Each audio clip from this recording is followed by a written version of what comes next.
কেন? আমি কি করবো আমি বুঝতে পারতেছি না। তোমার বাবা মাকে ছেড়ে আমার কাছে চলে আসছো, আর আমি তোমাকে অভাব অনটনের মধ্যে রাখছি। তুমি তো এটা ডিজার্ভ করো না, এইভাবে হয় না।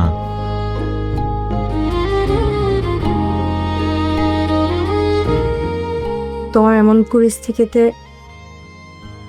আমি তোমার পাশে থাকা সত্ত্বেও তুমি যদি এভাবে ভেঙে পড়ো, তাহলে আমি থাকার মানে কি?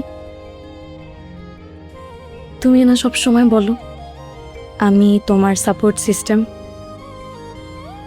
তাছাড়া আমাদের এই পরিস্থিতি তো সবসময় থাকবে না।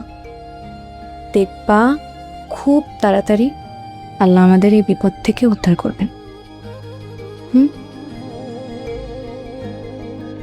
তোমার বালা? আরে বোকা, ওই বালা দুটো তো তুমি আমাকে কিনে দিছো। আমি তো তোমার কাছে খালি হাতে আসছিলাম, তোমার প্রয়োজনে তোমাকে দিচ্ছি। তোমার যখন আবার চাকরি হবে তখন তুমি আমাকে আবার বালা কিনে দিবা।